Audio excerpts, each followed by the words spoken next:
Delegates, honored guests, I now open the joint third meeting of COP29, third meeting of CMP19, and third meeting of CMA6.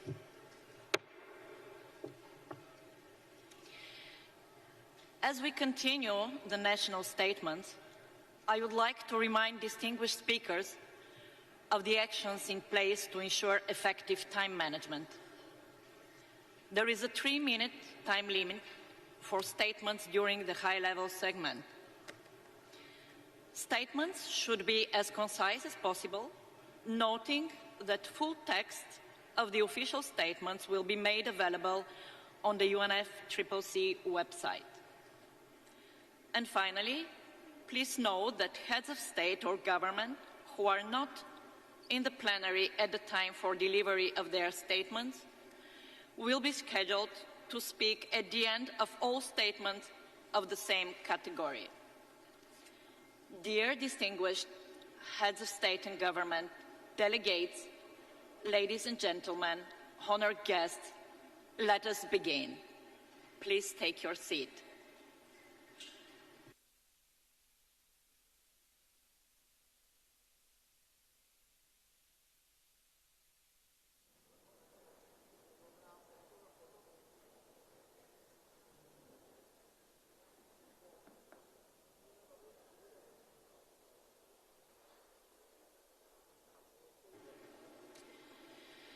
It is my pleasure to welcome Her Excellency Ms. Shaina Ansari Hamadani, Vice President of the Islamic Republic of Iran.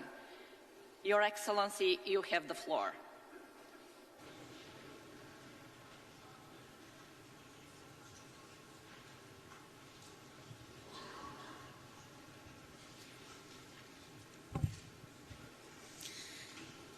In the name of God, Mr. Chairman, Executive Secretary, honorable leaders and representatives, ladies and gentlemen. First, I would like to express my gratitude to the government and the people of Azerbaijan for hosting COP29, which would provide an opportunity for inclusive actions with the principle of common but differentiated responsibilities to address global crises and challenges arising from climate change. The national sovereignty and priorities are key to address the global climate change challenges and to transform the global energy system. The continent should have equal access to the technologies, knowledge, investment, and nuclear energy in order to increase the share of clean and renewable energy for achieving this goal. Therefore, illegal unilateral sanctions should not impede the efforts of member states in their strives. The illegal unilateral sanctions limits the ability of member countries to access and utilize global financial resources and to develop technology-based equipment. Until these sanctions are completely lifted, expecting adherence to environmental objectives of the Convention is unjustified and irrational. Therefore, I call upon all the member states to condemn these political measures and act on removing these restrictions. Ladies and gentlemen, Iran has taken numerous measures to address climate change threats with further initiatives underway. These include the issuance of general policies related to climate change management and green economy expansion by the highest authority in our country, as well as the inclusion of a national climate change management plan in the country's 7th five-year development plan.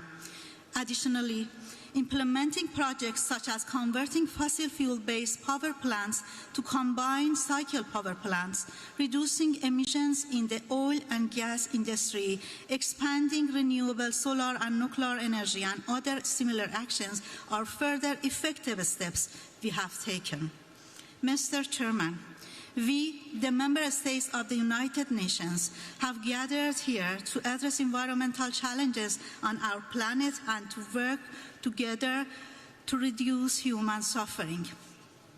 But how can we achieve this goal when, in the past year alone, more than 43,000 people, more than half of whom were women, children, and infants, have been killed by the occupying Zionist regime? This is in addition to the recent casualties resulting from the regime's brutal attacks. Who can witness the environmental destruction in the occupied territories and deny its impact on regional and trans-regional climate change? The silence of Western countries maintained by adhering to double standards and selective policies is deeply troubling. Ladies and gentlemen, in conclusion, I would like to emphasize that our shared environment is a common bond and precious heritage for all of us. We hope that international community, free from political issues, will stand together, exchange knowledge, transfer technology, and facilitate accessing financial resources without discrimination, and fully lift unilateral sanctions against countries, particularly the Islamic Republic of Iran. However, we cannot forget the fact that the current climate situation of the world is the result of the industrial policies of few developed countries, and developing states shall not be deprived of their right to development because of what others have done. Once again, we emphasize that if this conference should intend to prove its goodwill in striving for a better future for all, while persisting on avoiding double standards to achieve meaningful actions by all countries to achieve these goals. Thank you.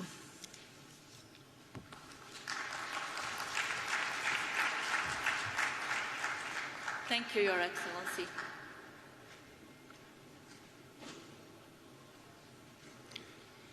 It is my pleasure to welcome now His Excellency Mr. Joseph Ondaut-Ber, Vice President of Gabon. Your Excellency, you have the floor.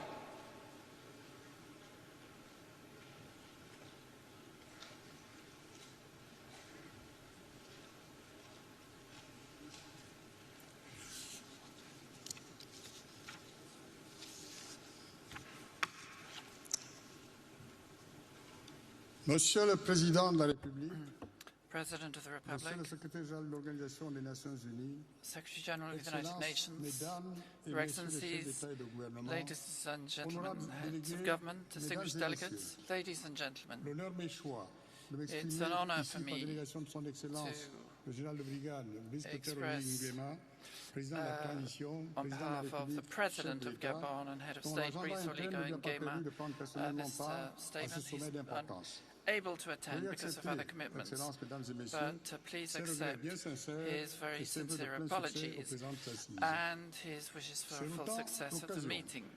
de m'acquitter d'ores et déjà d'une dette, c'est de présenter And we au nom de la also République gabonaise et have en to mon nom discharge a personnel debt les by plus vifs remerciements à expressing son warmest Excellence, thanks Monsieur to Ilham His Aliyev, Excellency président Mr. de la Ilham République Aliyev, the d'Azerbaïdjan, President of the Republic of ainsi qu'au peuple Azerbaijan, azerbaïdjanais pour both in my l'accueil own name and particulièrement of my chaleureux country, et for the la very bienveillante warm attention dont ma welcome délégation et moi-même ne and cessons de the bénéficier depuis notre hospitality arrivée. extended to Excellences, myself and my Mesdames et delegation Messieurs, since we au arrived. moment où nous nous Your réunissons Excellencies, à ladies Bakou, and gentlemen, l'humanité as we continue de meet faire in face Baku, à des humanity défis continues environnementaux sans to précédent. face unprecedented En effet, environmental la perte de la challenges. biodiversité s'accélère Indeed, biodiversity avec près de loss is 70% quickening, des populations d'animaux sauvages qui ont with disparu. 70% Le of wildlife dérèglement disappearing, climatique se poursuit and climate avec change des records de continues température with en constante augmentation. Et constantly cette année, increasing qui a temperature connu l'été records, le and plus chaud, this ne year saurait nous démentir. the Les pollutions se hottest multiplient à travers le on monde, record. particulièrement par les And, plastiques qui représentent plus de 25% Pollution is spreading des around the déchets world, marins. especially with Ce plastics, which contexte is sans over précédent 90% of touche toutes les régions du marine monde sans exclusion. pollution, and this affects all countries of the Excellences, world Mesdames without et Messieurs, exception. Your le Excellencies, ladies and gentlemen, multilatéralisme est l'ultime arme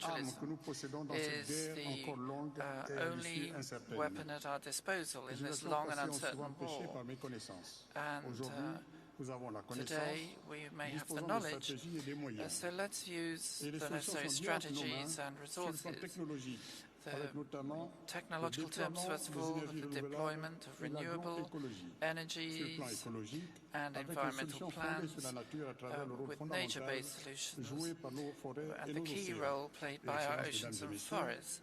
Your Excellencies, in financial terms, notwithstanding a small drop in 2022, world wealth continues to grow, and we cannot afford to fail, therefore. Your Excellencies, ladies and gentlemen, the Gabonese population is suffering from an increase in sea levels and flooding and rainfall increases. All of this has a lasting effect on the quality of life of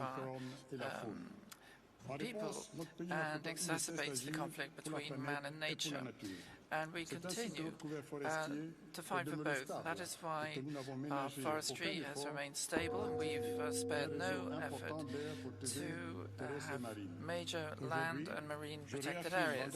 Today, I reassert the profound commitment of my country, and our people is devoting 3 days to reconstituting our ecological environmental resources and ecosystems in order to deal with climate change. This demonstrates once again that our narratives internationally must correlate with the national situation. Nonetheless, we won't be able to maintain this commitment unless international solidarity is forthcoming. The survival of the planet depends on our ecosystems and on commitment of countries, given their historic responsibility.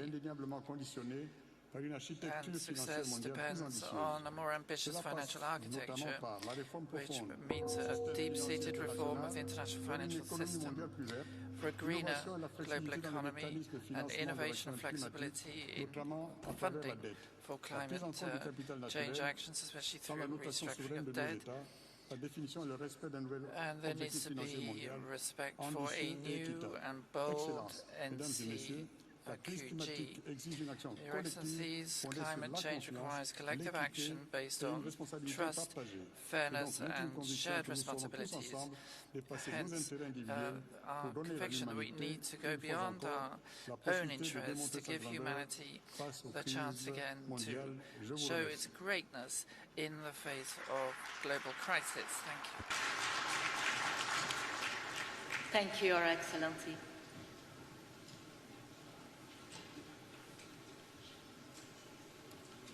It is my pleasure now to welcome His Highness Sheikh Sabah Khaled Al Hamad M. Al Sabah, Crown Prince of Kuwait. Your Highness, you have the floor.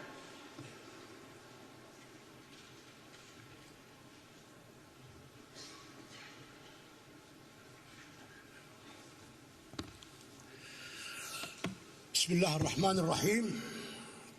In the name of God, the merciful, the Excellency, Mr. President Amir of the Friendly Republic of Azerbaijan, Secretary General of the United Nations, Antonio Guterres, Your Highness, Excellencies, ladies and gentlemen, may peace, mercy, and the blessing of God be on all of you. Allow me at the outset to convey the greetings of His Highness the Emir of Kuwait.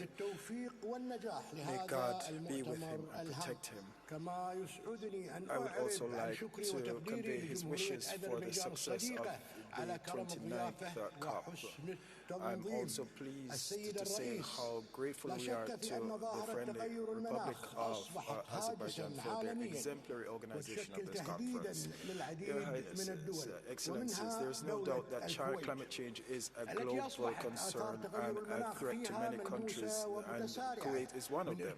Indeed, the effects of climate change are showing up in more and more blatant ways, in tangible and accelerated ways. We're seeing a rise in temperature and dust storms, and because of the lack of rain. And these are all phenomena that are impacting the daily lives of our people. And it is in this perspective that Kuwait is aiming for environmental sustainability, and we will be keeping all our commitments under all our agreements, including Kyoto. And through our projects, at the national level. This is guaranteed. And within the framework of the Paris Agreement, we will be supporting the two initiatives that is, they call for a truce, and we invite developed countries to abide by their commitments under the Framework Convention and to offer financial and technical support to LDCs and developing countries and to help them to develop their capacity. This is essential to help them to tackle the effects of climate change and to also implement their national determined contributions.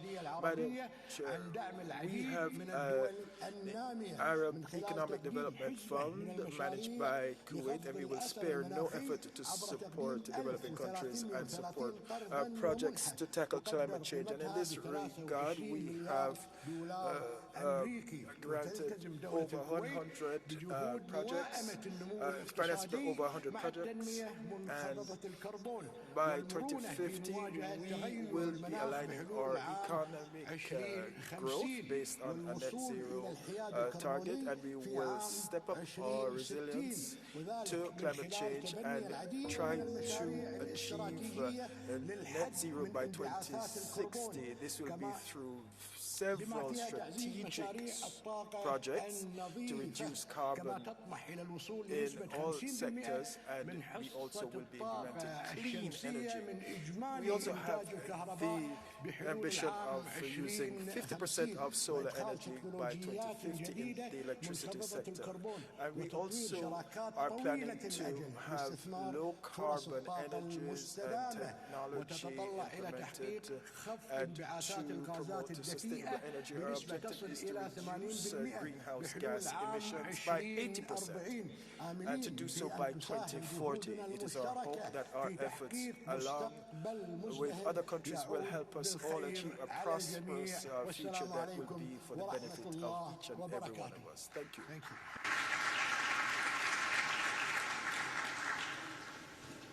Thank you, Your Highness.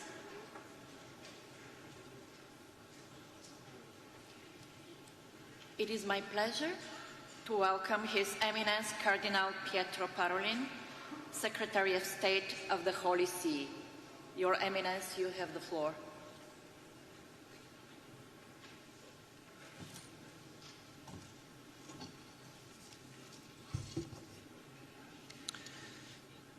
Madam President, Excellencies, ladies and gentlemen, on behalf of Pope Francis, I extend cordial greetings to all of you and wish to assure you of his closeness, support and encouragement so that COP29 may succeed in demonstrating that there is an international community ready to look beyond the particularism and to place at the center the good of humanity and our common home, which God has entrusted to our care and responsibility.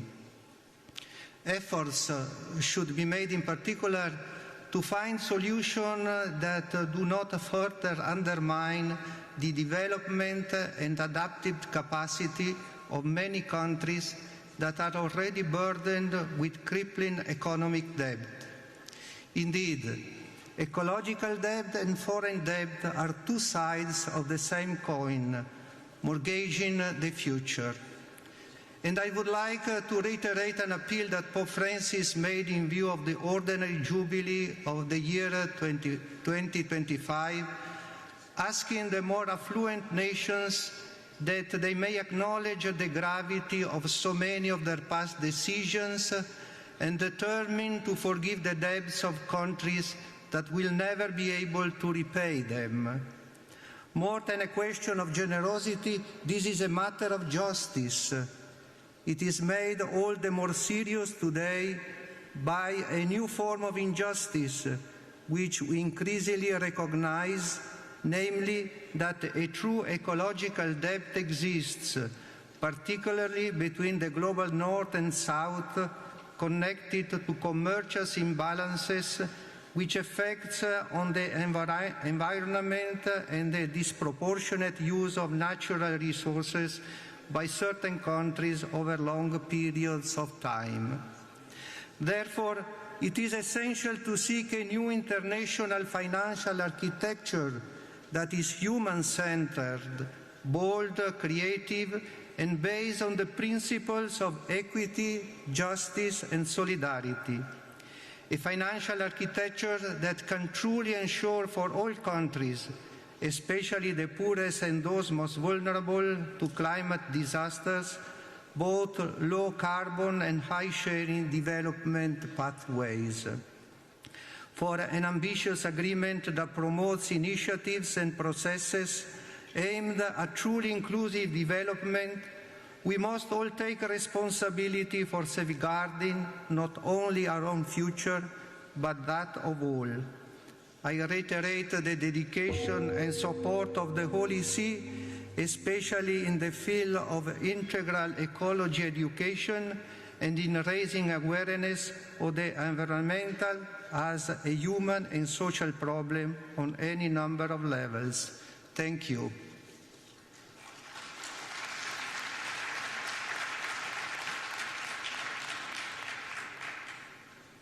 Thank you, Your Eminence. And it is my pleasure now to welcome His Excellency Mr. Andrej Plenković, Prime Minister of Croatia. Your Excellency, you have the floor.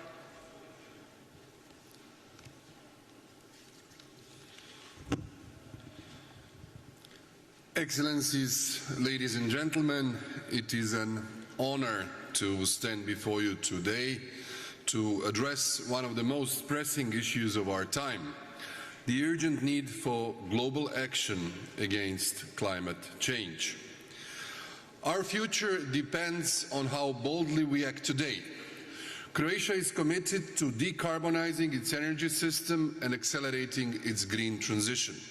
With the International Energy Agency warning of an imminent peak in fossil fuels, shifting away from them is not only climate-wise, but an economic necessity.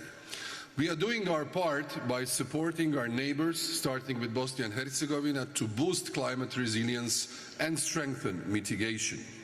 Our achievements and investments in renewable energy reflect our dedication. In 2022, renewables made up 29.5% of our energy consumption, a figure that continues to grow. With projects like green hydrogen and geothermal development, we aim for 42.5% renewables by 2030. To manage intermittency sustainability, investment in pumped storage hydropower is crucial, and Croatia has strong potential in this area. Our efforts show that economic growth and environmental responsibility can coexist. Croatia has decoupled its strong growth from CO2 emissions, maintaining a carbon footprint well below the EU average. We are committed to protecting our environment and biodiversity, working to safeguard 30% of the Adriatic Sea under the Global Biodiversity Framework. We extend our energy commitment internationally, exemplified by the Clean Energy for EU Islands initiative launched during our EU Council presidency. We are advancing cutting-edge technology that transforms plastic, textiles, sludge, and non-recyclable biogenic waste into zero-emission hydrogen. This innovation tackles pollution and energy excess while reducing methane emissions. Another crucial area in addressing climate change and adapting it to its impacts is improving energy efficiency in housing. Residential energy use remains a major source of greenhouse emissions and energy consumption, requiring much greater efforts. At COP29, financial considerations are critical, but our most valuable resource is time. We must act now. Croatia is pushing for carbon neutrality, expediting solar and wind energy deployment with an environmental vulnerability map, and turning commitments into tangible action. Sustainable development must integrate environmental, social and economic dimensions. We rank 8th among 193 UN countries for sustainable development goals. achieving 3.6 GDP growth and proving that green growth is possible. We are embedding sustainability into our financial frameworks to drive our green and digital transition. At this COP, setting an inclusive climate finance target that addresses developing countries' needs and attracts investments is vital. Over the past year, catastrophic floods in Spain, Bosnia and Herzegovina, as well as in southern Croatia, have shown the devastating impact of rising temperatures. The Mediterranean, one of the most vulnerable regions, calls for urgent action. We welcome the establishment of a dedicated Mediterranean portfolio in the upcoming European Commission, led by Croatian Commissioner Madame Šuica. This initiative will strengthen EU coordination in the region, particularly in addressing climate change and its impact. We must act now to protect our people, economies and natural habitats. Croatia stands committed to a global vision of a sustainable, resilient future. Together, we must transform our ambitions into reality for the generations to come. Thank you.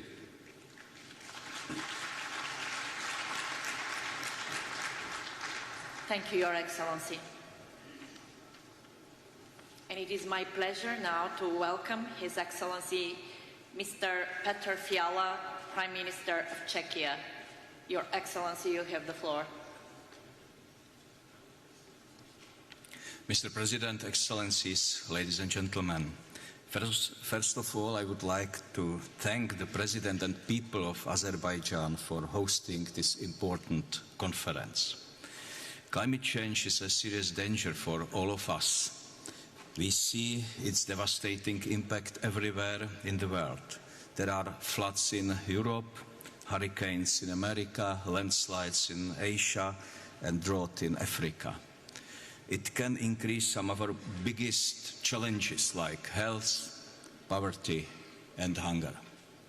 We all know the risks, but we also know how difficult it is to move from words to action. I'm proud that my country, Czech Republic, has made some good progress. Since 1990, our carbon dioxide emissions are down by more than a third. Our energy sector changes to the core. We will discontinue coal, and we push for renewables and nuclear power. As I said in Dubai last year, I strongly believe that nuclear power is essential to meet climate goals. It gives me hope that nuclear energy is more and more popular around the world. We also see development in new technologies. Czech Republic has 50 years of experience with nuclear power. We are ready to assist any country that wants to use it in the future. This includes SMRs or traditional technology. Nuclear power has many benefits. It produces extremely clean energy. It is also very safe with the help of skilled experts and strong international standards. Yes, international cooperation, global action and innovative solutions are key to solve this crisis. But only reduction of effects is not enough. We also need to focus on adaptation.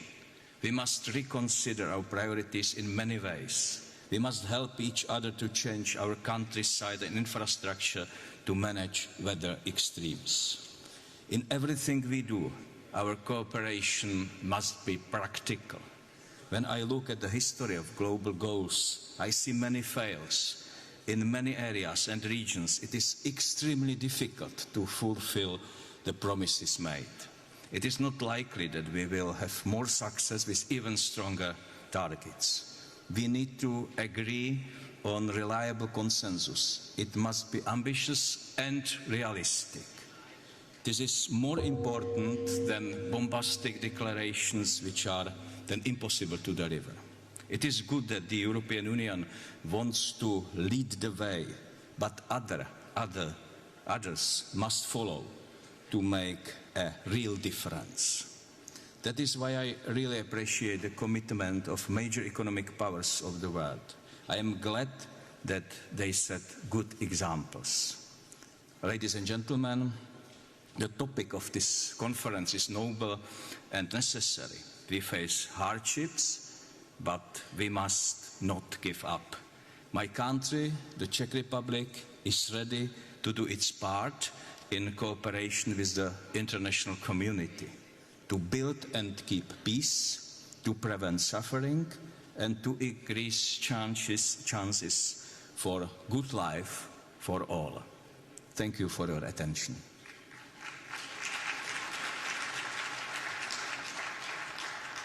Thank you, Your Excellency.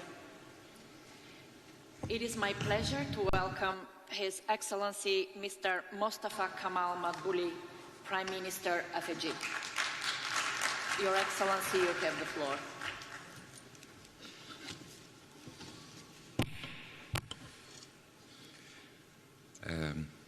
أصحاب الفخامة والسعادة قادة الدول والحكومات معالي السادة الوزراء السيدات والسادة الحضور Heads of state and government, ministers, ladies and gentlemen, may I begin by conveying to you greetings from His Excellency President Abdel Fattah al-Sisi, the President of Egypt, who entrusted me with representing him here, giving me the honor of representing Egypt at this COP.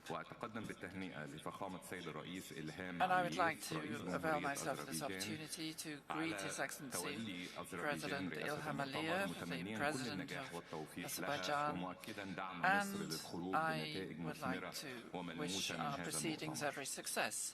And I'm confident we will achieve positive and constructive results at the end of this conference. The holding of this conference is marked by grave events which are deeply troubling and major challenges which have led to loss of life and which pose huge difficulties. And Egypt calls for concentration on implementation in dealing with the climate crisis and catching up the delays in dispensing finance for loss and damage, especially countries that are deprived of technology and knowledge and who need capacity development in order to avoid loss of human life. Egypt has unstintingly called for strengthening the principle of solidarity and consensus and negotiation that take into account the differences among countries and disparities, as recalled in the Paris Agreement. Moreover, we have launched the Sharm el-Sheikh platform. This conference is an additional opportunity now to strengthen efforts for implementation pursuant to the Paris Agreement, and it therefore behoves us to guarantee funding for the developing countries. Because when it comes to the African continent, we see that some 5% of its GDP is taken up by dealing with climate change. Egypt, ladies and gentlemen, seeks to ensure that there is an overall national process which takes into account environmental aspects, and we've launched a strategic initiative for 2030 and a green transformation project, as well as projects based on strengthening partnerships for producing renewable sources, so that by 2030 it amounts to 48%. Egypt has launched a national platform and project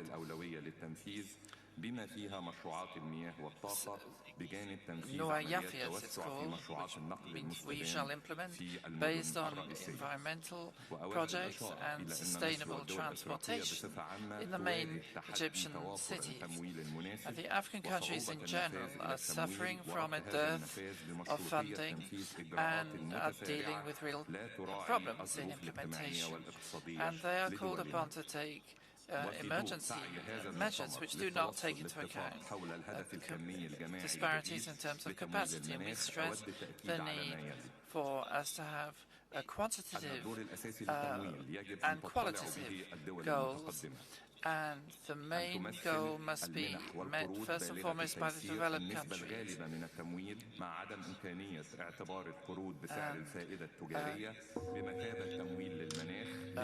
Customary loans should be replaced by contingency funding to take into account the real conditions for dealing with climate change in the countries. There's also a need to tackle the shortage of funding when it comes to implementation.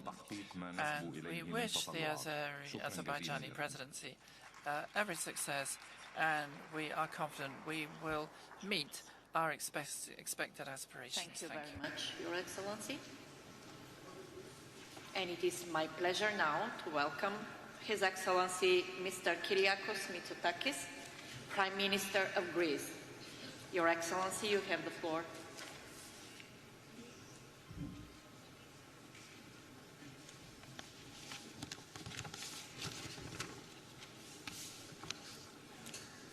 Thank you, Madam President.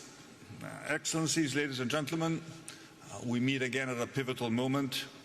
The climate is changing, and we are reminded of this fact almost weekly when another tragedy hits some part of the globe.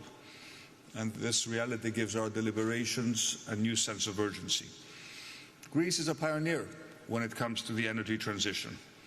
Our emissions are down 45% versus 2005. Lignite used to provide much more than 50% of our power generation. Its share today is just 6%. We now rely on wind and solar for almost half of our electricity. We're insulating our houses and building a carbon capture value chain for our industry. And Greece is all in on the energy transition. Yet, to move forward, we must put this transition on a firmer ground. This is the challenge that I see. How can we deliver a transition that our citizens can accept and our companies can afford? How can we avoid a political backlash against this ambitious project? And we see this problem in Europe. Europe is a leader in renewable energy, but we still have higher energy prices than anyone else. We are the only region to impose a heavy tax on emissions. We are almost alone in defending the rules of free trade. Yet Europe accounts for a diminishing share of global emissions, only 6% in 2023. We cannot drive ourselves into industrial oblivion. Net zero must be part of a broader European strategy and not the other way around. We need a smart Green Deal, and I see 4 urgent recalibrations to get us there. First, Europe and the world must be more honest about the trade-offs involved in the energy transition. Yes, the energy transition will, in the long run, lower costs, but this transition will not be painless. We need to ask hard questions about a path that goes very fast at the expense of our competitiveness and a path that goes somewhat slower but allows our industry to adapt and to thrive. It is our responsibility to weigh these trade-offs carefully, not to whisk them away. Second, Europe needs a regulatory reset. We spend way too much on targets that in truth get limited scrutiny and enjoy limited legitimacy. We learned this lesson when we tried to bring the transition to our farmers. We cannot micromanage this transition. Each country must choose its own ambitious path. We must aggressively go after the easier emissions first and allow new technologies to mature. We must be ruthlessly technologically neutral. We must let innovation do its work. Third, Europe must rededicate itself to the internal energy market. Rhetorically, everybody supports the internal market. But in practice, Europe often stitches together 27 discrete strategies. We have sometimes a zero-sum mentality within Europe, rather than think about the European and the global interest in a world that is rapidly changing. the easiest way to strengthen the internal energy market and to bring about the green transition and to lower electricity prices is to invest in our grids. The Draghi report was very clear on this. Grids are a European public good. There is no internal market without a massive expansion in our ability to transport electricity in Europe. And finally, we need to do more adaptation. Across Europe and across the world, our citizens are faced with unprecedented climate shocks. We need more resources to prepare, to respond in time in order to save lives and livelihoods, and to help people and communities rebuild after disaster. We cannot focus so much on 2050 that we forget 2024. I am committed as ever to the EU Green Deal. Europe must and will remain a global leader in the transition, but we must be smart and pragmatic, focused on data and science with increased flexibility and with a renewed sense of the things that Europe united can accomplish. We cannot waver in our determination to address climate change, but we must do more to ensure that we can and must continue this journey uninterrupted and without leaving anyone behind. Thank you very much.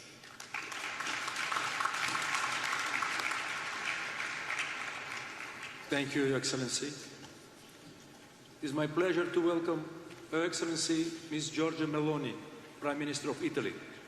Your Excellency, you have the floor.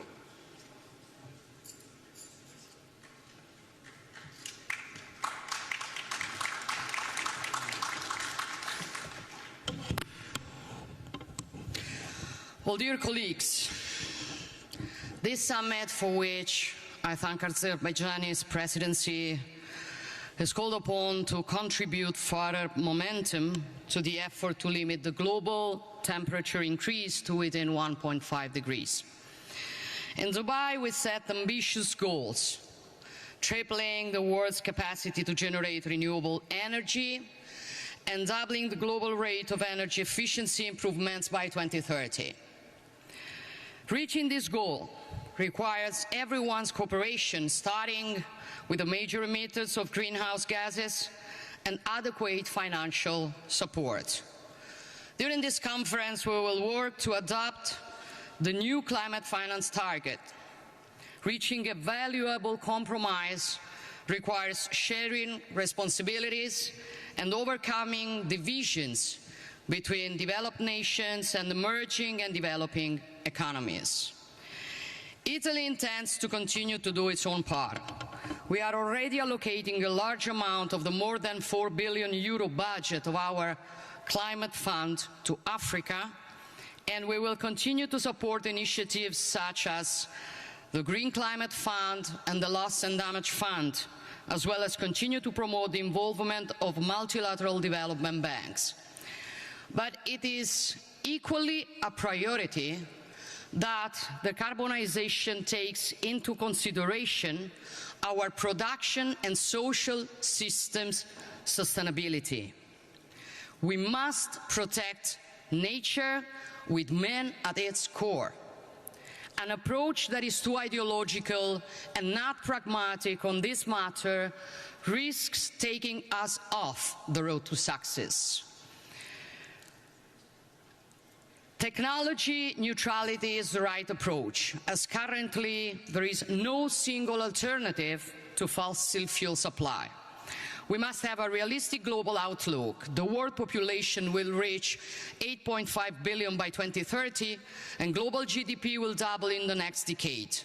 This will boost energy consumption, also considering the increasing demand for artificial intelligence development. We need a balanced energy mix to enhance the transition process.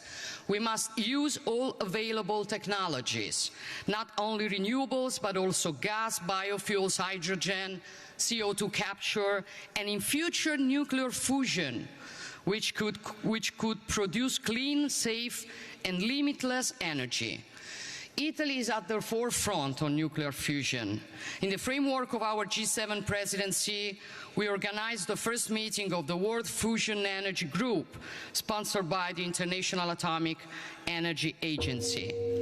We intend to relaunch this technology, which could be a game changer, as it can turn energy from a geopolitical weapon into a widely accessible resource.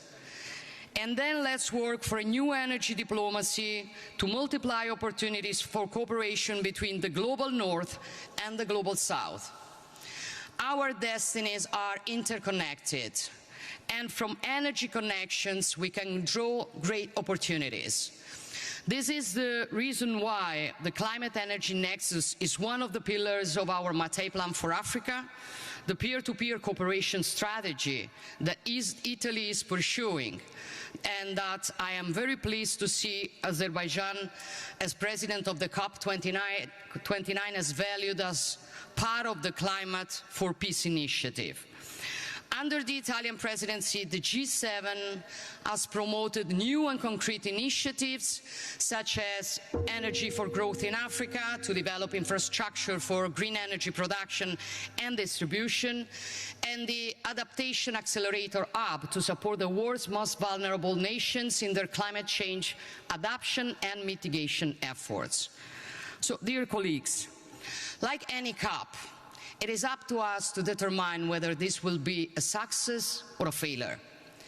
We know that we may not personally benefit from the results of the efforts that we are making, but this is not the important thing. I'm a mother, and as a mother, nothing gives me more satisfaction than when I work for policies that will enable my daughter and her generation to live in a better place. So, as William James would say, act as if what you do makes a difference, for it makes it. Thank you.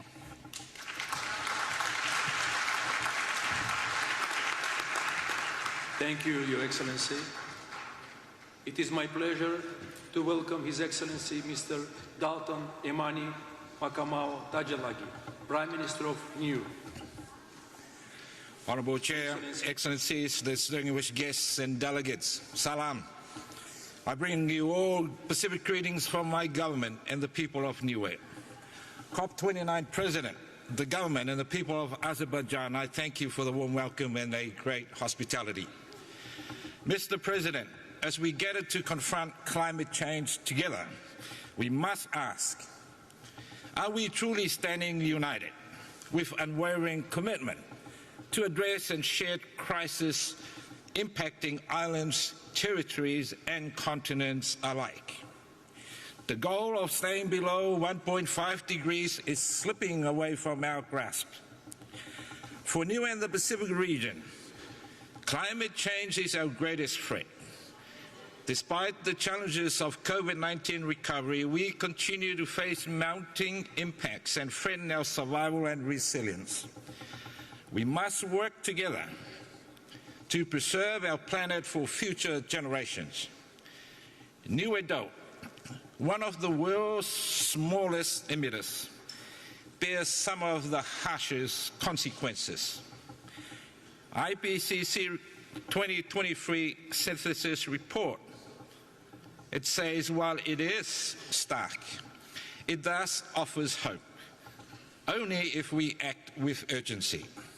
The report projects that 127 billion will be needed annually by 2030 for adaptation in developing nations. However, adaptation financing remains below half of this need, currently under $50 billion.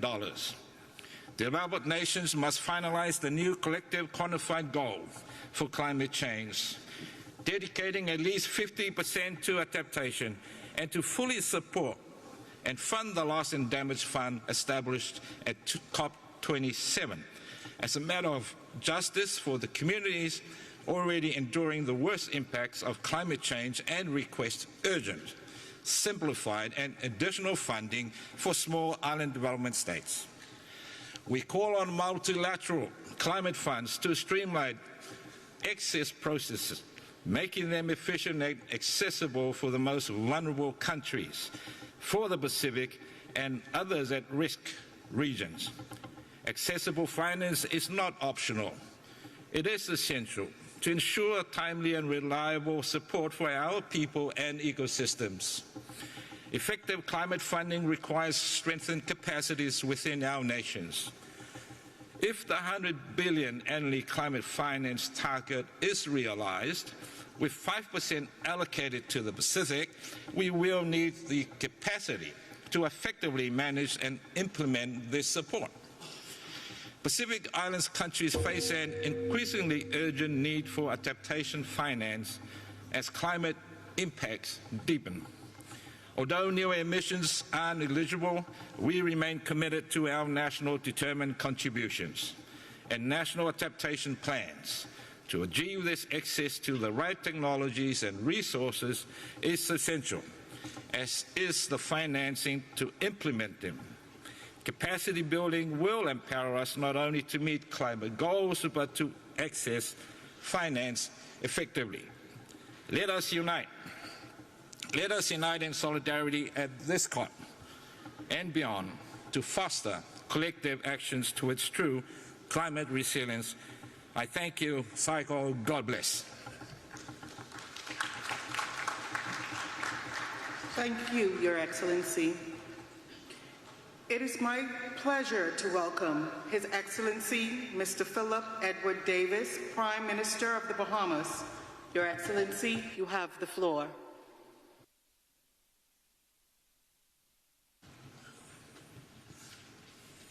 Thank you very much. May I begin by expressing my thanks to the President and people of Azerbaijan for the warm welcome and gracious hospitality bestowed on us. We wish you peace and prosperity. Your Excellencies, this past year has been the hottest in recorded history. For the first time, for more than 12 months, global temperatures have exceeded the warming threshold of 1.5 degrees Celsius. We are dangerously close to a line beyond which there is no return, a line that separates the world as we know it from a world that will be unrecognizable. Our choice today will either be remembered as the moment we step forward together or as the instant we allow the world to slip from our grasp. How will they judge us? Will they say we were too timid, too divided to say what we had the power to protect? Already the catastrophic climate events witnessed around the world have led to major loss of life, property, infrastructure. And yet we persist in responding to these events as though they are merely unfortunate, isolated, and national. I ask you to look beyond borders, beyond flags. The fires that devour your forests, the hurricanes that shatter our homes are not distant misfortunes, but shared tragedies. What we endure, you endure. What we lose, you lose. And if we fail to act, it will be our children and grandchildren who bear the burden, their dreams reduced to memories of what could have been because of what we have saved. This is the fundamental principle underpinning this United Nations framework. None of us can achieve a solution by acting on our own, and none of us can escape the obligation to act in the best interest of ourselves and each other. Our survival is in our hands, and hope lies not in waiting, but in moving forward with the fierce determination to secure a future that humanity deserves. In order to protect that shared interest, now and into the future, urgent, serious action is needed to reduce carbon emissions. We know this. We know this. A continuation of current practices will lead to catastrophic rise in temperature of up to 3.1 degrees Celsius above pre-industrial levels. The current nationally determined commitments made for 2030 are not being met. Even if they were, we would still face a rise in temperature of 2.6 degrees Celsius or more.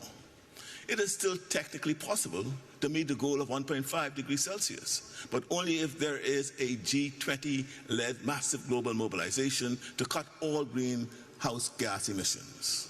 as they are responsible for 80% of all carbon emissions. It is possible, but they would need to act dramatically and decisively, and action would need to start today. In the face of all of this, we still refuse to give up, refuse to lose hope. We cannot accept that our survival is merely an option. And so, in the Bahamas, we continue to play our part. We continue to preserve and protect the forests of grasses in our seas, which are estimated to absorb more carbon than the Amazon rainforest. If the Amazon provides the lungs to the planet, our seagrasses are its hidden blue heart. We will continue our transition to sources of renewable energy, and we will continue to pioneer the use of blue carbon credits to support the architecture of international climate finance. We want to play our part, but alone we cannot succeed in any of it. We simply do not have the resources, and each hurricane, each climate disaster leaves us with even less. Your Excellencies, we must not forget this historic achievement of the Paris Agreement. In Article 9, the special circumstances of small island developing states and least developed countries were addressed in its climate finance provisions. The numbers paint a clear picture. Small island states have spent 18 times more in debt repayments than they have received in climate finance. Our special circumstances require more action, not less. These provisions must urgently now be fully operationalized, along with the other funding commitments previously made. Merely describing the circumstances is not enough. And even as we now approach the 11th hour of an agreement, we are deeply concerned that some of the parties now systematically seek to erase this fundamental provision of the Paris Agreement. The greatest challenge we face isn't just political will, it's political change. We are witnessing governments come to power that are retreating from climate commitments, dismissing the Paris Agreement, and turning inward. This isn't a crisis we can afford to address sporadically, nor is it a battle that can be won in isolated chapters, written and erased with every election. If we leave climate action to the whims of political cycles, our planet's future becomes precarious, very precarious. The climate crisis does not pause for elections or to accommodate the sway of changing political ideas or tides. It demands continuity, commitment, and most of all, solidarity. Excellencies, the world has found the ability to finance wars, the ability to mobilize against pandemics. Yet when it comes to addressing the most profound crisis of our time, the very survival of nations, where is that same ability? It is time to turn ambition into action, promises into plans, and plans into survival. Thank you. Thank you, Your Excellency. It is my pleasure to welcome His Excellency Mr. Feleti Pinatala Tio, Prime Minister of Tuvalu. Your Excellency, you have the floor.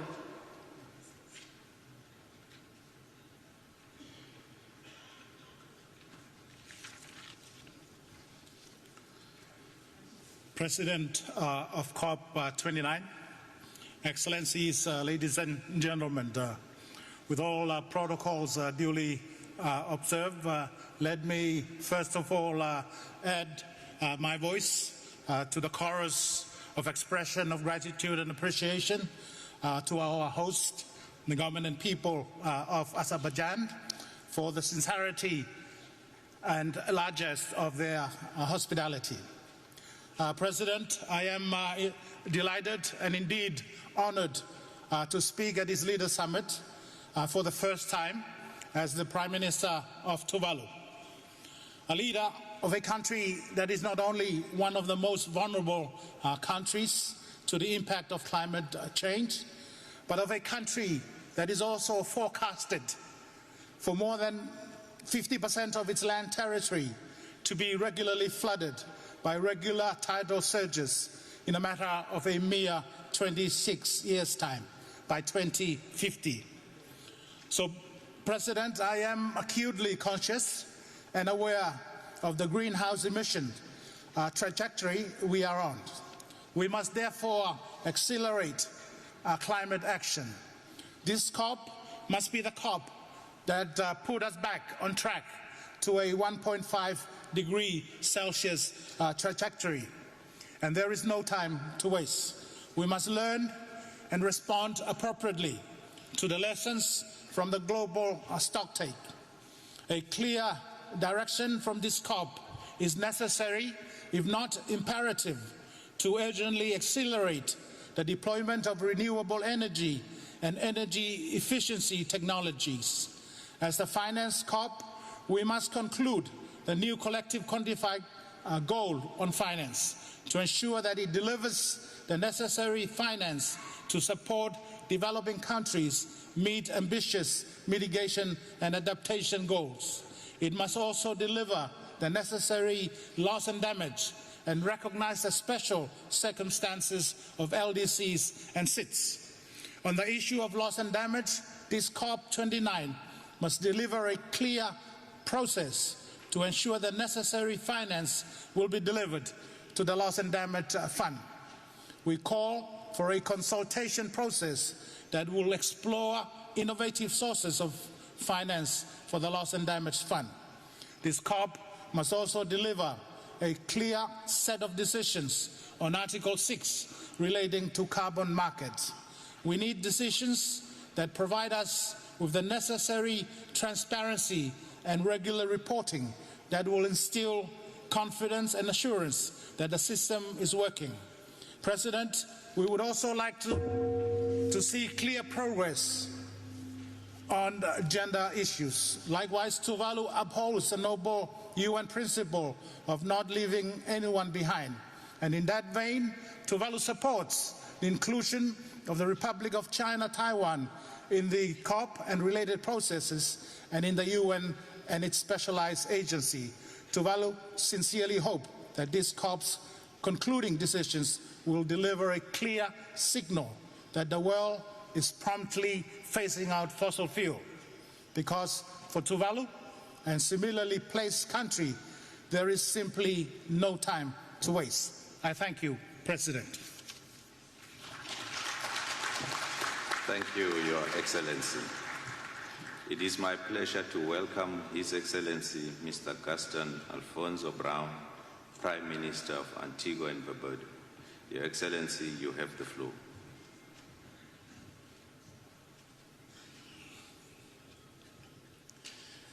Distinguished ladies and gentlemen, climate change is the single greatest existential threat of our time. Global temperatures are racing past the 1.5 degree threshold, with each year setting new heat records. For nations like Antigua and Barbuda, these are no longer warnings, they are devastating daily realities. Every year of inaction compounds our vulnerability and deepens the injustice that we endure. We cannot wait any longer for empty pledges to become meaningful action. For decades, wealthy nations pledged $100 billion annually to support vulnerable countries, yet these promises have largely gone unfulfilled. Now, as we discuss a new collective quantified goal, we again see proposals that complicate rather than commit. Wealthy polluting countries are seeking to shift responsibility onto elusive private capital instead of ensuring decisive government action to reduce and disincentivize emissions by introducing a global carbon tax to fund the clean energy revolution that is quintessential to saving our planet. To those who bear the greatest responsibility for climate change, I say this: the time for moral responsibility is now. The time for increased climate ambitions is now. If promises of support remain unfulfilled, then justice must demand that those promises are enforced. Today, we see consensus on a clear, substantial climate finance target at COP29 with adequate funding to help us adapt and to build resilience. We're calling not for loans that deepen our debt burden, but for direct investments in the form of compensatory grants to build back more resilient infrastructure that were damaged repeatedly by catastrophic climate events. This financing must be equitable, accessible, and debt-free if we are to achieve climate justice. We cannot continue to hear the same promises as our islands suffer and descend into despair. In the absence of real action from those most responsible for climate change, vulnerable nations are turning to international law. That is why, with a favorable opinion from ITLAS, affirming the duty of states to protect the marine environment, we will appear before the ICJ in December in solidarity with Vanuatu as champions of their case. If voluntary pledges remain broken, then international law will be our pathway to justice. This is no longer a choice. It is a necessity when commitments go unmet. My small island bears a disproportionate burden in this crisis. Nonetheless, we're determined to utilize our limited resources to build resilience to climate extremities, for we are resolved to secure our nation and our future. This is why small island developing states adopted the Antigua and Barbuda agenda for SIDS, the ABAS, at the fourth SIDS conference in Antigua earlier this year. We know that while the bell tolling warns us first, that its sound echoes for all. If vulnerable nations are abandoned today, tomorrow's toll will be universal. This COP29 must be a turning point where the world chooses justice over delay, responsible leadership over evasion, and decisive action over empty promises. Mr. President, we urge that this be the year that promises are honored, because time is running out. Time is running out not just for small states, but time is running out for all of us. I thank you. Thank you, Your Excellency. It is now my pleasure to welcome His Excellency Mr. Mohammad Yunus, Chief Advisor of the Interim Government of Bangladesh. Your Excellency, you have the floor.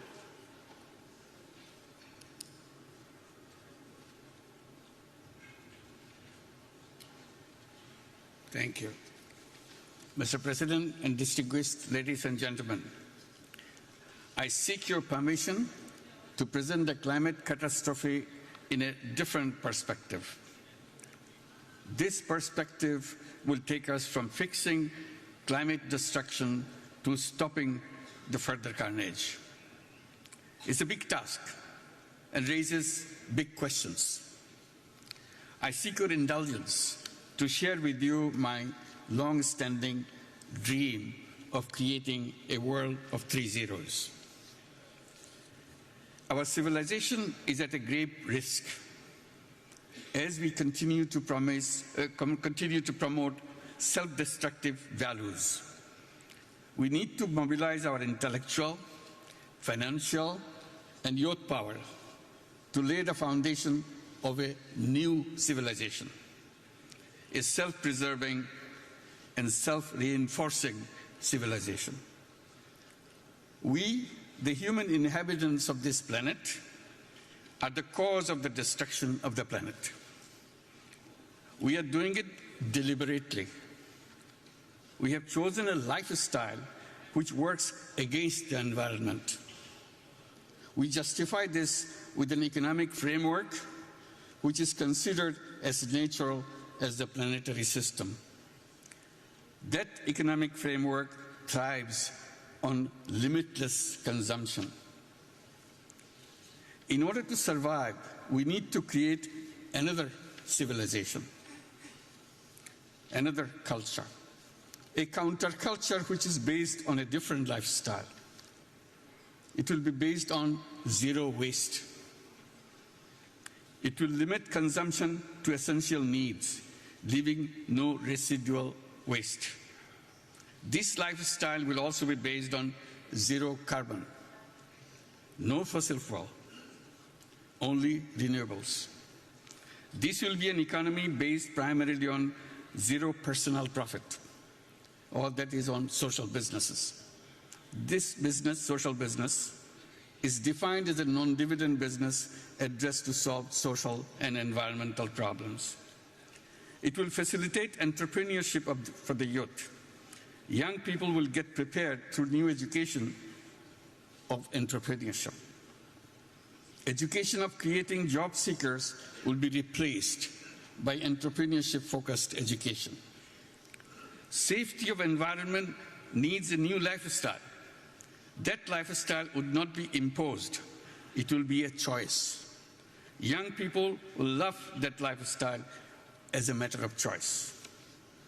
Each young person will grow up as a 3-0 person.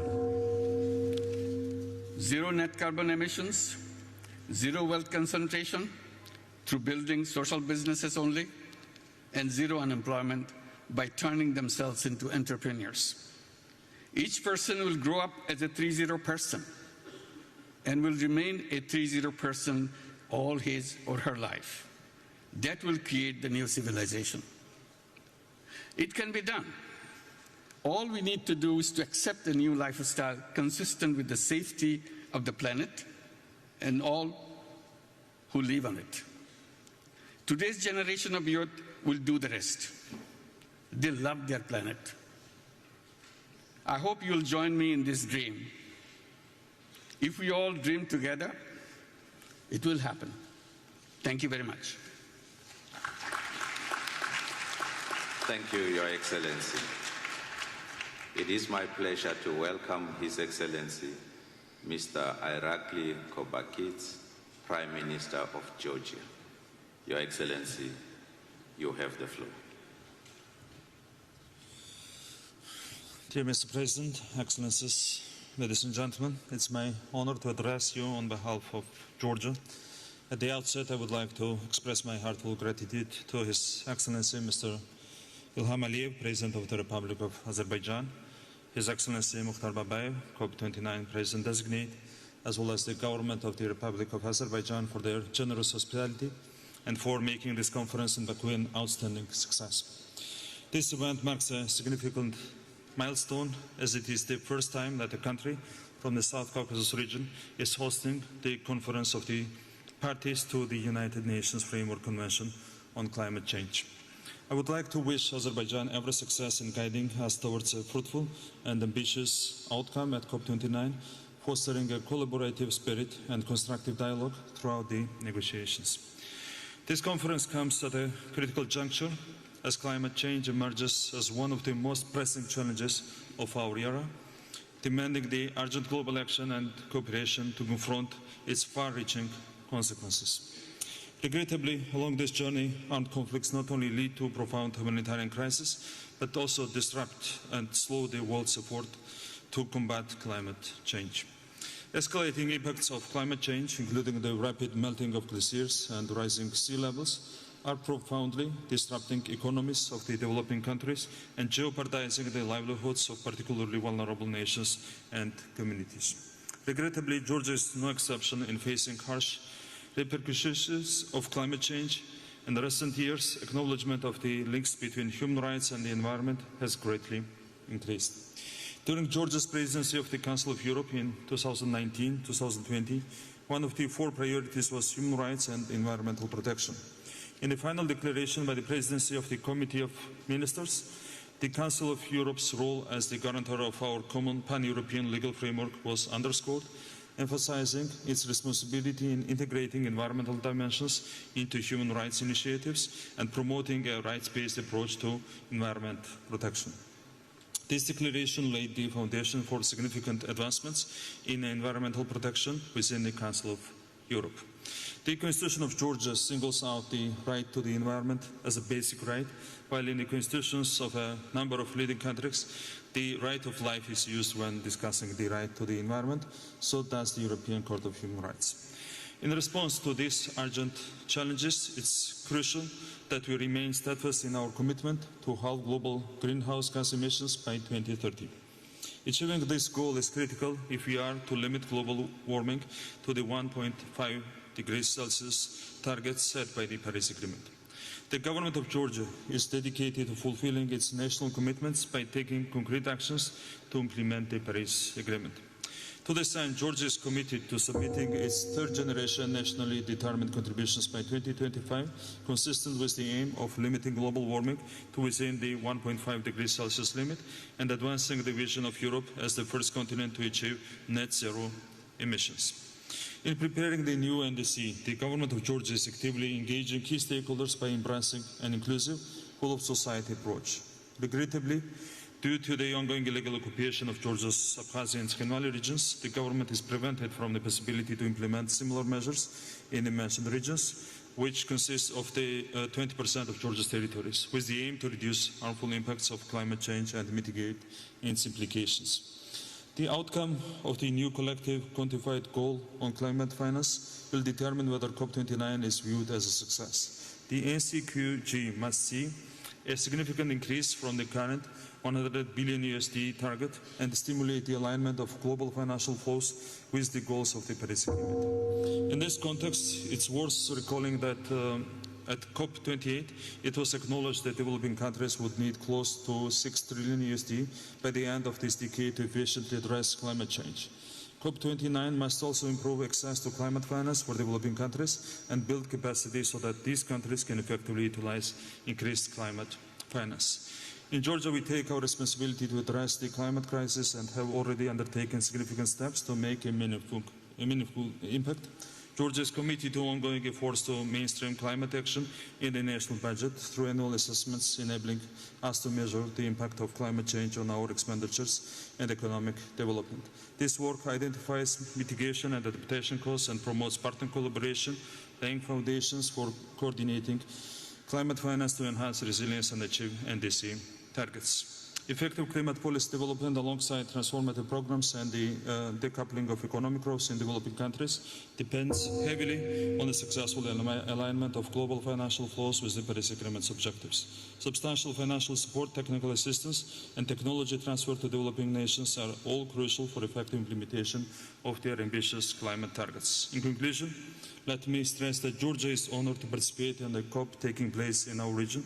Let us begin the journey of turning our collective aspirations into meaningful results and a fight against climate change. We will work to support our neighbors and friends from Azerbaijan to achieve a successful outcome of COP29. Together, we are transforming South Caucasus region into the region of opportunities and success. Thank you very much. Thank you, Your Excellency. It is my pleasure to welcome His Excellency Mr. Siausi Ofa Kivahafulo Zovalani, Prime Minister of Tonga. Your Excellency, you have the floor.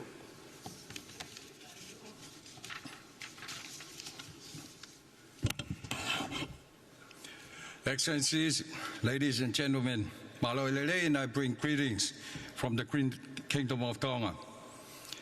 Mr. President, I congratulate you for assuming the presidency of COP29. My delegation assures you of our unwavering support as you lead us during this vital global climate summit.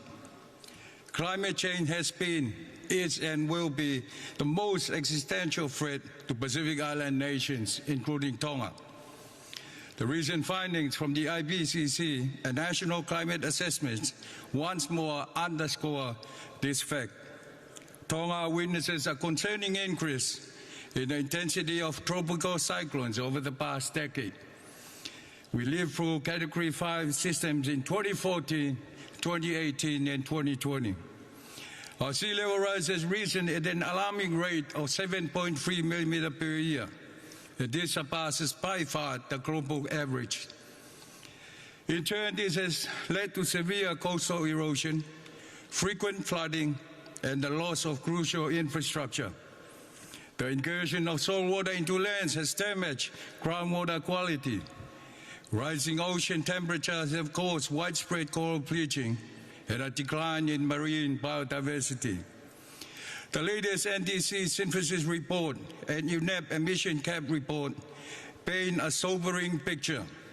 We are not on track to meet the Paris climate goal and keep the 1.5 degree temperature limit within reach. We must accelerate the phase-down of unabated coal use and phase out inefficient fossil fuel subsidies.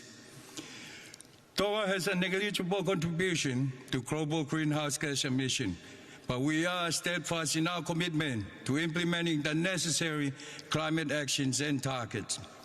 As the current chair of the Pacific Island Forum, Tonga strongly reiterates the critical importance of commensurate and timely access to climate finance for small island developing states. We reiterate our call on developed countries to fulfill their long-standing commitment to mobilize $100 billion annually. We welcome the establishment of the Loss and Damage Fund at COP27 and emphasize the urgent need to operationalize this fund. We call upon the Green Climate Fund to recognize the robust procedures of multinational organizations such as World Bank and encourage innovative approaches and partnerships such as the Save the Children initiative, in which Tonga is a pilot country. Tonga supports the Unlocking the Blue Pacific Prosperity endorsed by Pacific leaders, aimed to build effective ocean management, robust food system, and sustainable finance. In addition, our Pacific leaders recognize that we need timely, predictable, and scale-up access to climate finance and establish the Pacific Resilient Facility. This is Pacific-led, member-owned and managed climate and disaster resilient financing facility. We urge global partners to continue this support for these two crucial regional facilities. At a national level, Tonga established the Tonga Climate Fund to accelerate the implementation of our climate action and achieve our vision to be a resilient Tonga by 2035. We further echo the call of Pacific leaders for states and regions to support the 2021 landmark declaration on preserving maritime zones, reaffirming our commitment to safeguarding our maritime zones from the adverse impact of sea level rise. Mr. President, Tonga fully supports the bid from Australia to host COP31, as it will be known as the Pacific COP.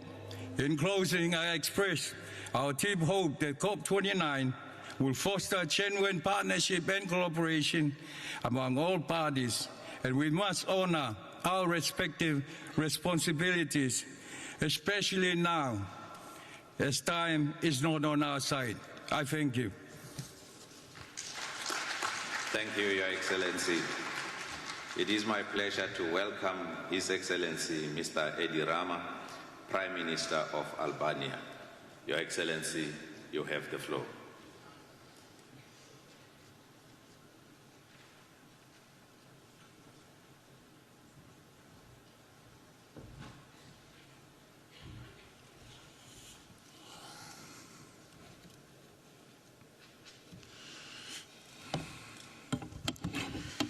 Well, I decided to leave aside my well-prepared speech because in the meantime, since yesterday, I was watching the silent TV screens in the Leaders' Lounge, where the organizers have thoughtfully added green plants above the comfortable couches. People there eat, drink meat, and take photos together, while images of voiceless speeches from leaders play on and on and on in the background.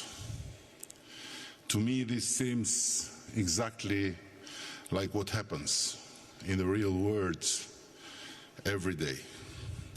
Life goes on with its old habits, and our speeches full of good words about fighting climate change change nothing.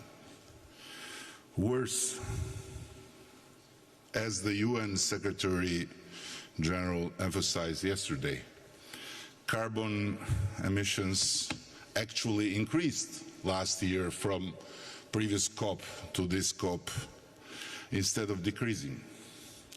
And ambitious goals are once again postponed in a world increasingly confused and deeply divided.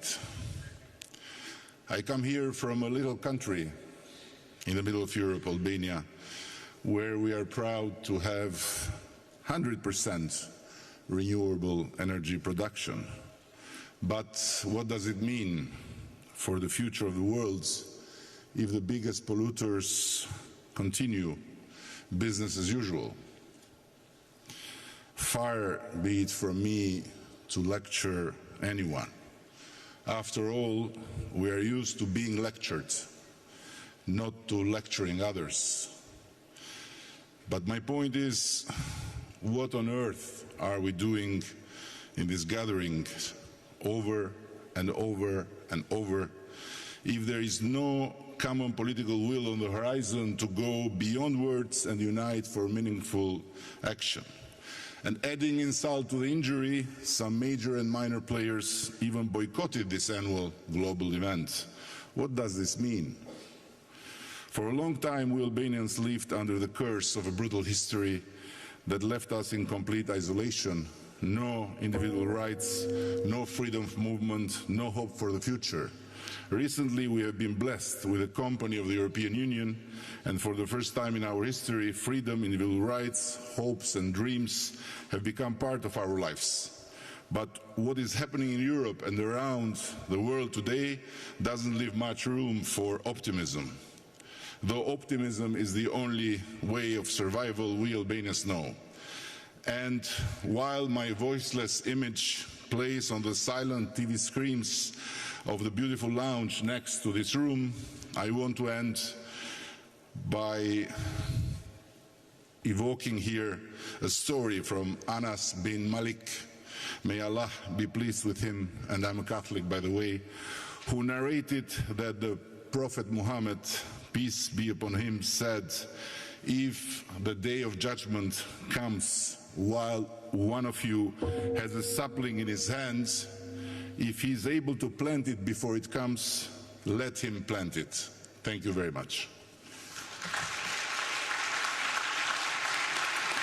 Thank you, Your Excellency.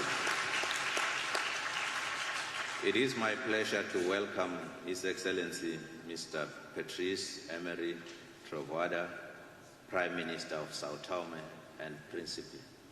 Your Excellency, you have the floor.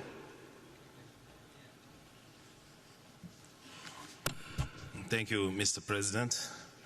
Excellencies, ladies and gentlemen, allow me first to express our gratitude to the Azerbaijani government for the perfect organization of this event at the utmost importance, which brings together world's leaders, civil society, governmental and multilateral organizations to reinforce the commitment to increase our ambition in reducing greenhouse gas emissions, to address climate finance, and how to turn key climate decisions into concrete action and solid plans.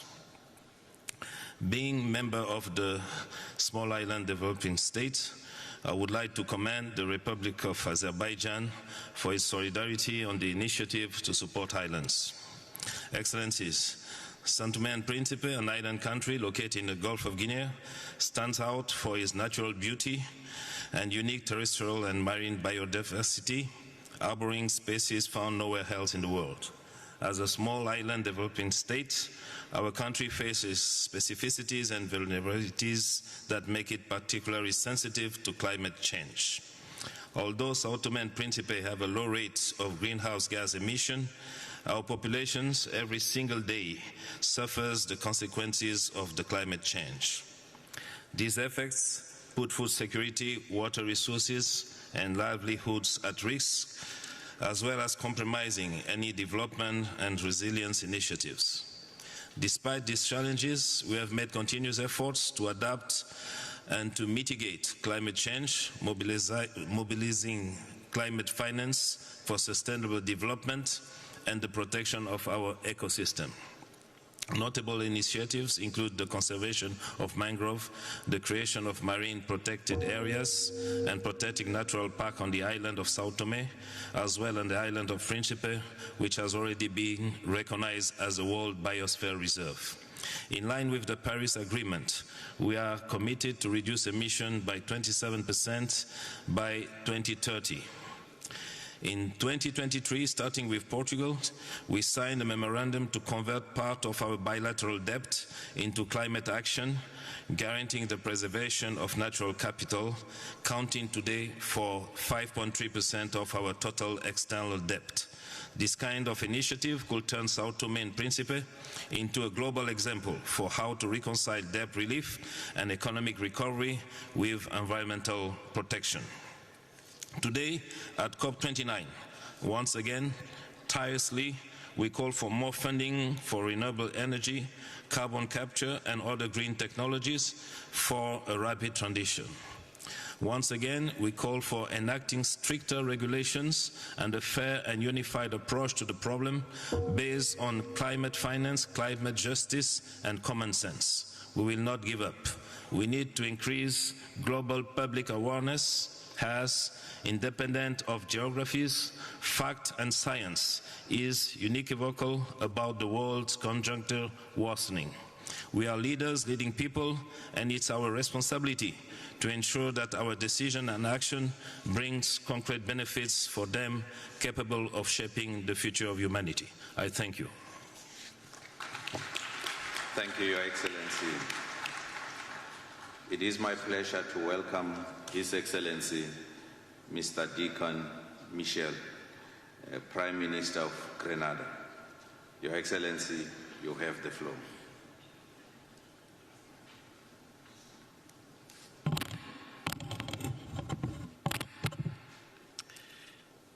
Your Excellency, the President of COP29, esteemed colleagues, distinguished leaders, I extend Grenada's appreciation to the COP presidency for its commitment to leading us through this pivotal moment in our shared climate journey. Grenada, and by extension CARICOM, stand ready to work in partnership with you toward a successful and truly impactful COP29. What do you say in 2 minutes, 30 seconds that makes a difference? I lead a country that this year experienced, for the first half of the year, a 15-year drought.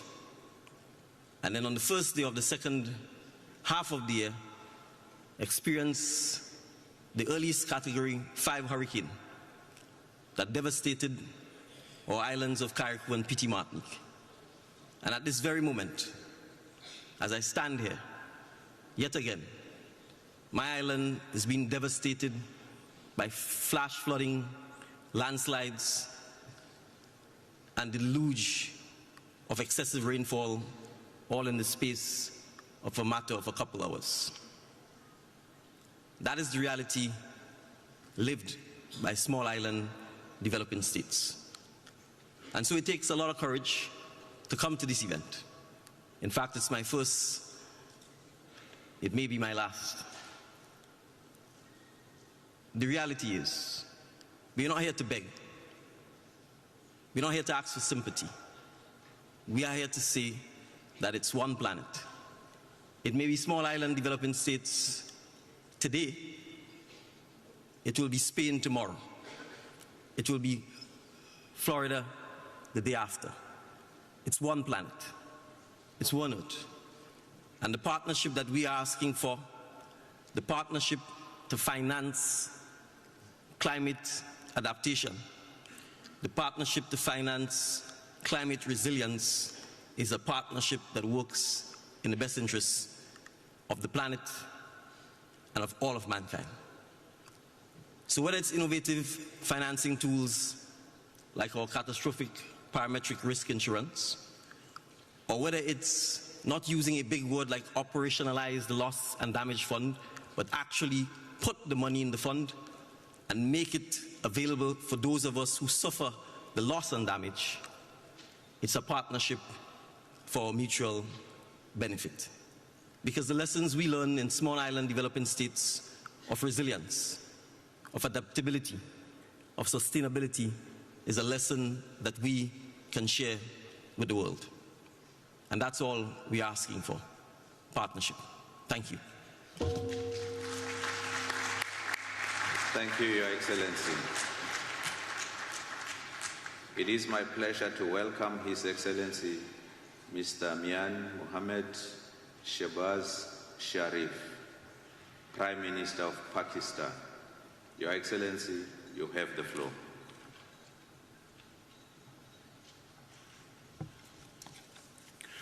Bismillahirrahmanirrahim. Ya ayyuhallazina amanu taqullaha wa qulu qawlan sadida yuslih lakum a'malakum wa yaghfir lakum dhunubakum wa man yuti' Allah wa rasulahu faqad faza fawzan azima. Excellencies, ladies and gentlemen, I would like to congratulate my very dear brother, President Ilham Aliyev, for organizing a wonderful event to understand the calamities which unfortunately some of the countries have already faced, and some will if we do not act to counter those measures which are so important at this point in time to have conducive environment so that a country like Pakistan, which faced one of the most devastating floods out of climate change back in 2022, which left millions of people homeless. They were spending days and nights under open skies. Millions of acres of land in Pakistan submerged, and standing crops were completely destroyed. Millions of houses were absolutely submerged, and almost 1,700 people died. And of course, the loss to our economy was about $30 million. That was the cruel intensity of those floods. And this must be kept in mind, ladies and gentlemen, that Pakistan is one of those countries which hardly contribute 0.5% of emissions, global emissions. And yet we are vulnerable and in the list of those 10 countries which can, God forbid, face this kind of devastation again. My memories are still fresh. I was meeting people in Balochistan who were affected by these floods. A boy by the name of Ikramullah had lost everything. His entire village was erased from the face of the earth. His home was completely demolished, and his school was also submerged. And we had arranged his education to another part of Pakistan. And this boy is becoming a very productive hand of Pakistan. But not for all those who had suffered this calamity in Pakistan and other parts of the world. So, ladies and gentlemen, here is this opportunity that COP29 should understand, make this understanding loud and clear that we will have to fulfill those financial pledges committed in COP27, COP28, and yet I think those huge financial commitments have to be materialized. Ladies and gentlemen, we would also like to raise this point that 10 years ago in Paris, we had failed to stop the rise in emissions and catastrophic global warming. And those pledges in Paris 10 years ago, which were made, have yet to see the light of the day. Ladies and gentlemen, as the -1 emitters, we should not brave the impact of emissions realized by others without even the tools to finance resilience. Without climate justice, there can be no real resilience, and I wouldn't want other countries to face the plight Pakistan faced back in 2022. Ladies and gentlemen, Pakistan is a resilient, hard-working and responsible nation, and we are fully committed to being part of the global climate solutions. My government has taken concrete actions to deliver on its commitment of producing 60% of all energy from clean sources and shifting 30% of our vehicles to EVs by the end of this decade. At the same time, Pakistan is going to go through a renewable energy revolution. Last year, Pakistan presented a comprehensive national adaptation plan. And this year, we have developed our national carbon market framework. But we cannot do it alone. Pakistan needs international support to deliver on its climate ambitions. Ladies and gentlemen, the hammer is on. I'd not like to take more time, but let me say,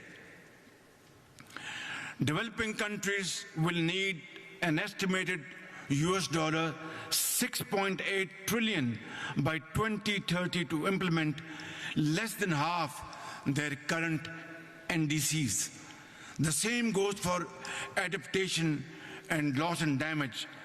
And in COP27, Pakistan led this phenomenon by our very able team, led by Madam Shari Rahman. We believe that under Azerbaijan's able leadership, COP29 can transform into a finance COP by restoring confidence in the pledging process and scaling up climate finance. I strongly feel that climate finance must be grant-based and not add to the debt burden of vulnerable developing countries. Finally, Excellencies, 2 years ago, I warned, and I warned at the top of my voice, that the future would never forgive our inaction. Today, I echo the same warning with greater urgency and fullest energy at my command. Ladies and gentlemen, we know the causes, we know the solutions. Now, we must find the courage to act and act swiftly. I thank you. Thank you, Your Excellency. It is my pleasure to welcome His Excellency Mr. Daniel Nicolas Risch, Prime Minister of Liechtenstein. Your Excellency, you have the floor. Mr. President, Excellencies, dear leaders, let me start by thanking the Republic of Azerbaijan for its effort in the run-up to this Leaders' Summit and for hosting COP29 here in Baku. The presence of so many states from around the world is a powerful sign that the fight against climate change is a key challenge of our time. Also, it underscores that only together we can find solutions. And noticing the slight critics on Europe and at least some European states in the introductory remarks of President Aliyev, I'd like to point to the fact that all European countries sent high-level delegations to Baku, and that I myself and a large group of prime ministers and presidents from Europe are here in Baku to show full support of COP29. Because one thing is clear. Multilateralism must be our answer to the global threats arising from climate change. Our annual gathering is also a sign of enduring courage. Our world is experiencing a multitude of security, economic, political and social challenges. The number of conflicts and therefore also the number of displaced persons and humanitarian needs is steadily increasing. Climate change in particular has the potential to further aggravate global security risks. It is therefore crucial that we come together again to keep the targets of the Paris Agreement within reach. One thing is clear to me. It will be us who have to explain our children and grandchildren why we have not tried harder. With a quarter of this century almost over, we all feel the increasingly negative consequences of human-made global warming. The time is now for bold steps to keep these negative effects at bay. It is the challenge of our generation to shape the current political and economical system for a more sustainable future for all. Last year, we came together in Dubai and agreed on the beginning of the end of the fossil fuel era, a crucial step to realize the steep and fast reductions in carbon emissions necessary. Liechtenstein has strongly supported this bold decision and encouraged all states to strive for the most ambitious carbon reduction targets possible. COP28 also marked the conclusion of the first global stocktake. The GST and the scientific evidence provided by the IPCC have laid bare the gaps with regard to climate action. These gaps need to be addressed at this COP and in the next round of nationally determined contributions due next year. Liechtenstein fully supports the outcomes of this first GST and intends to submit its updated NDC in early 2025, well ahead of next COP in Brazil. Let me be clear at this point. Producing ambition NDCs on paper is important, but in the end, the actual delivery and implementation of these targets will be what counts. It is not about leading by promise, but about leading by example. In this spirit, Liechtenstein has always taken its commitment serious. Despite being one of the most industrialized countries in the world, our carbon emissions have declined by 30% compared to 1990. While GDP is 5 times higher than back then.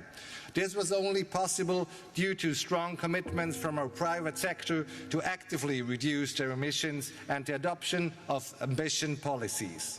Mr. President, I hope that this year's COP will also mark a step change in the way we provide financial means for developing countries in need of support. As we have learned from the current climate financial goals, a quantitative target can lead to frustrations both with developing and developed countries. To counter this, we strongly advocate for a stronger focus on qualitative elements, adding flexibility and the foundation to the further scale-up climate finance. Liechtenstein is already and will continue to provide voluntary climate finance, currently amounting to around $70 per capita. And we encourage all countries in a position to do so to also start providing voluntary climate finance. Looking ahead, our delegation is ready to engage in the upcoming negotiations and will support the presidency in its effort to achieve meaningful and robust decisions. We all may face challenges currently, but we are obliged to do our best to keep the goals of the Paris Agreement within reach, for us and for the generations to come. I thank you. Thank you, Your Excellency. It is my pleasure to welcome His Excellency Mr. Aziz Akanouch, Prime Minister of Morocco. Your Excellency, you have the floor. Merci, Monsieur le Président. Thank you, Mr. President. Excellencies, heads of state and government, ladies and gentlemen, We thank and congratulate Azerbaijan on organizing COP29 and for its unstinting commitment in preparing this momentous event. Under the enlightened leadership of His Majesty King Mohammed VI, may God help him, Morocco has for many years played a major role in the energy transition at the international, national and continental levels. And here the initiative for the adaptation of African agriculture, known as AAA, was launched under the auspices of His Majesty at COP22 in Marrakesh with a bold vision: transform African agriculture and protect the environment to tackle climate change. In close collaboration with the African Adaptation Initiative, the AAA initiative continued its action on 3 main tracks: improving soil management, increased access to water for irrigation, and the integration of resilient agricultural technologies. Ladies and gentlemen, in keeping with the enlightened vision of His Majesty the King, renewable energies in Morocco today account for approximately 40% of electric production capacity, a figure which will rise to 52% by 2030. Morocco has also begun updating its nationally determined contribution, NDC, and will be raising its decarbonization ambitions, and by integrating new structuring projects, namely desalination plants using renewable energy and repurposing biomass, as well as green hydrogen, with some of the most competitive solar and wind resources, as well as a proven track record in attracting investors. Morocco intends to play a key role in responding to the major challenges of carbon neutrality. Ladies and gentlemen, Morocco takes full ownership of its responsibilities. However, these challenges concern each and every nation of this planet, especially the most industrialized countries. Natural disasters due to global warming, which are increasingly frequent and intense, are causing considerable economic and human loss, and is affecting food security, health care facilities, and access to safe water. The world is awaiting concrete commitments coming out of this COP29 to accelerate ecological transition and to provide, in a spirit of solidarity, the necessary resources for implementing them. And here I would highlight sustainable financing solutions for adaptation funds and climate insurance mechanisms to enable the most vulnerable countries, as often the least historically responsible for emissions, to strengthen their resilience. Your Excellency. It is my pleasure to welcome His Excellency Mr. Russell Miso Dlamini, Prime Minister of Eswatini. Your Excellency, you have the floor.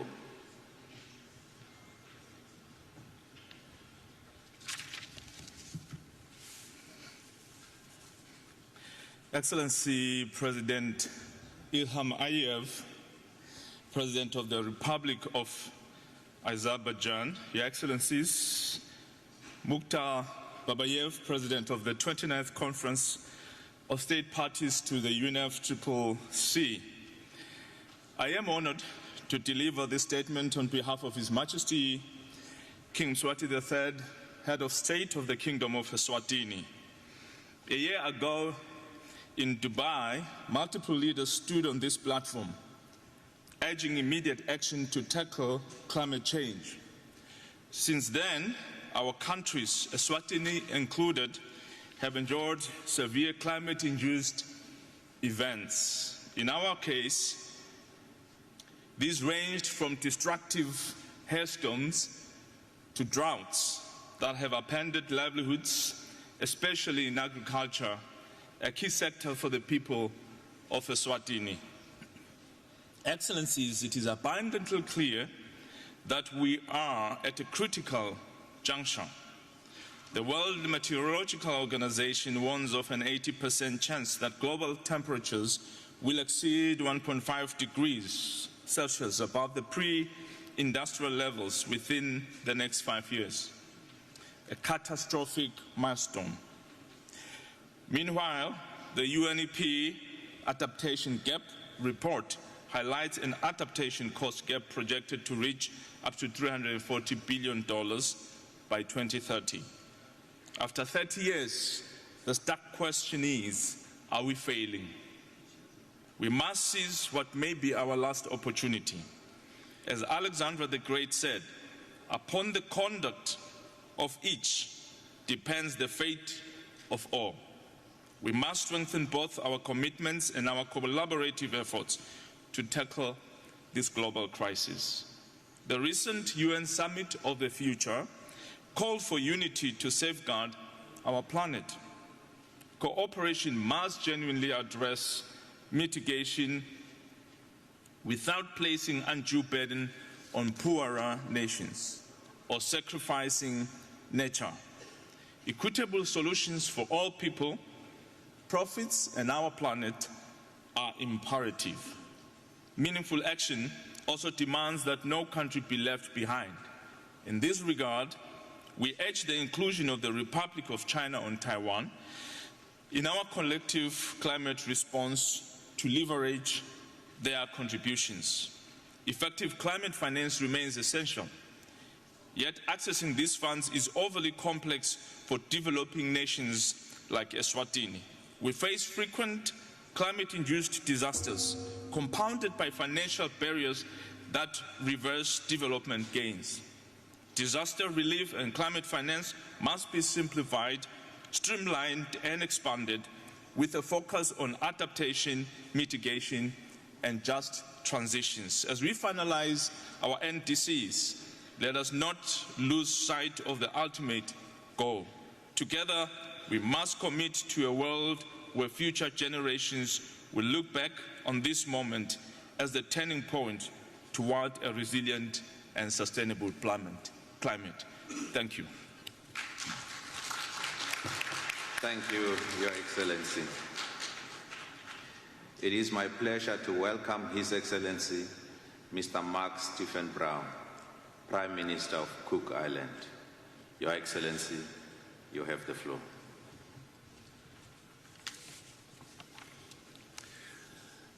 To the Honourable President of the Conference, Excellencies, distinguished delegates, Kia ora. I come from the Pacific, a part of the world that contributes 0.03% of carbon emissions to the world. The Paris Agreement goal of limiting global warming to 1.5 degrees Celsius remains within our reach, but only if you act decisively. And when I say you, I'm talking to the G20 countries who contribute 80% of global carbon emissions. How many countries in the Pacific are doing our part in mitigation with ambitious projects for 100% renewable energy? The science is clear. The world is warming, and the transition away from fossil fuels is non-negotiable. As underscored by last year's global stocktake outcome, this challenge goes beyond economics. It is about safeguarding our communities' resilience, even in the remotest corners. Climate change is not a distant threat. It is a present reality that we face every day in the Pacific. And now we see its impact in the developed countries, with Spain being the latest victim just a couple of weeks ago. We don't need to be enemies to each other. Climate change is and will continue to be the greatest enemy to all of us. We need to work together. Let me talk about climate finance. Climate finance is not just the catalyst for climate action. It is the essential ingredient. Developing countries need sufficient and reliable support to implement the Paris Agreement effectively. For small island developing states, specific finance provisions within the Paris Agreement recognize our unique vulnerabilities. A successful new collective quantified goal must reflect this. We call for minimum allocation floors on the new collective qualified goals for SIDS, directly linked with the provision goal. This floor should be no less than $40 billion in grant equivalent terms per year, a conservative estimate based on our pressing needs. To achieve meaningful progress, SIDS must have access to high levels of concessional finance. This means grant funding for adaptation efforts, not loans. It means grant-based finance for loss and damage response. Do the right thing by our countries. Don't make us jump hoops and then wait. Accelerating the financial support will bring us closer to the scaled-up finance and improved access envisioned by the Paris Agreement. While the Pacific faces the brunt of climate change through sea level rise, the erosion of small islands, flooding, droughts, and extreme weather, inaction will lead to consequences felt globally, growing more severe with time. So let us ask ourselves, what if this was my home, my family? This shared sense of humanity should inspire us to work towards tangible, transformative outcomes over the coming days, ensuring that COP29 concludes with meaningful progress. These appeals have been voiced countless times, including by myself at previous COPs. Yet, here we are again, frustrated by inaction, unheard, and facing resistance to the necessary scale-up of climate finance. For the sake of those most vulnerable, we must set a path forward that aligns with the urgent realities we face. My country is ready, again, to play its part. The question remains, are we ready to act decisively and collaboratively for future generations? I thank you. Thank you, Your Excellency. It is my pleasure to welcome His Excellency Mr. Musalia Mudavadi, Prime Cabinet Secretary and Cabinet Secretary for Foreign and Diaspora Affairs of Kenya. Your Excellency, you have the floor. Thank you, Chair. Your Excellencies, distinguished heads of government and heads of state, Your Excellencies, distinguished delegates, I bring salutations from President William Ruto of Kenya, and I make this statement on his behalf. I congratulate you, Mr. President, on your election as the President of COP29 and commend the people and government of Azerbaijan for hosting this historic meeting. Similarly, I congratulate the leadership of the United Arab Emirates for the historic milestones and achievements made at COP28. The COP presidency has called on us to act in solidarity for a green world and to drive actions on finance, energy, agriculture, cities, and human development, climate peace and climate peace nexus. I believe these bold areas hold a great promise in consolidating the gains already made as we escalate the fight against climate change, whose impacts are widespread. In Kenya, the impacts of climate change are an everyday reality. Currently, we are experiencing unusually warmer days, yet only 5 months ago, we experienced horrible floods that led to the deaths of 267 and displaced 281,000 people.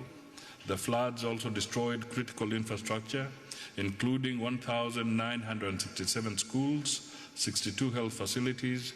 Besides, the droughts of last year destroyed livelihoods and killed over 2.4 million livestock. This troubling climate story is not confined to Kenya.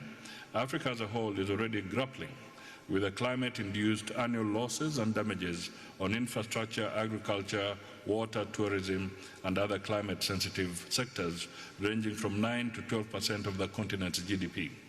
Consequently, this meeting is a demonstration of solidarity and intention to act together to change the tide and rewrite the climate story. I believe a green and resilient world is still within our reach during our lifetime. This finance COP can make it happen by agreeing to scale up the climate finance based on a new collective quantified goal, quantum for not less than $1.3 trillion annually from 2025. This is key to meet the adaptation and loss damage needs of developing countries. The COP should also agree on quantum of not less than $5.8 trillion for the implementation of NDCs by 2030. Further, we must agree to deliver this vital financing both in quality and urgency, as well as with transparency and ease of access. This is crucial in accelerating implementation of the national adaptation plans. We equally need to agree on a global goal on adaptation as we significantly increase ambition for the NDCs to limit a global temperature rise to 1.5 degrees Celsius above pre-industrial levels. The COP should agree on the investment measures to triple installed renewable energy capacity by 2030. Enhanced cooperation on carbon markets under Article 6 of the Paris Agreement has a huge untapped potential to unlock the much-needed public and private capital. I am aware the current carbon markets are facing price volatility and misallocation of credits, lack of uniform standards, and climate justice. The COP must therefore address these issues and others in a conclusive manner and operationalize Article 6 through renewable bilateral agreements and centralized multilateral marketplace. The Loss and Damage Facility has progressed commendably from Sharm el-Sheikh 2 years ago to Dubai last year. While I acknowledge the milestones so far realized, I urge this gathering to operationalize the Loss and Damage Fund, as well as to fast-track establishment of a mechanism to handle unique needs of vulnerable developing countries. The response measures are critical in mitigating climate change. However, some measures have negative cross-border impacts on trade, food security, livelihoods, competitiveness, and development. Mr. President, Excellencies, ladies and gentlemen, global transformation to a low-carbon economy requires an investment of at least $4 to $6 trillion per year to support climate action. However, most developing countries cannot raise this capital due to high interest rates on loans, escalating costs of climate shocks, and transition and depressed fiscal space. We must reform the multilateral development banks to unlock financing at scale and to create incentives such as debt restructuring and sustainability, including the high cost of capital, borrowing, as well as scale and agility of climate finance. Technology and innovation solutions and to enhancing efforts by developing countries to eradicate poverty. We must therefore break the hold-ups to technology and innovations to enable the developing world to leapfrog sustainable growth models.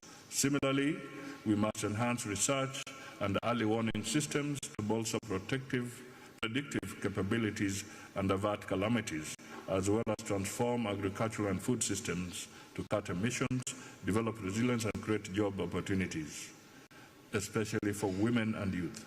Mr. President, to conclude, we need to confront the weak political will and the unsustainable economic interests that put profits over people and the planet, standing on the transition to a global low-carbon economy to achieve a green world. We need credible commitments and robust international cooperation for transformation, to transform the climate crisis into opportunities. We can do it, and we should do it. I thank you all. Thank you, Your Excellency. It is my pleasure to welcome Her Excellency Ms. Judith Suminwa Tuluka, Prime Minister of the Democratic Republic of Congo. Your Excellency, you have the floor.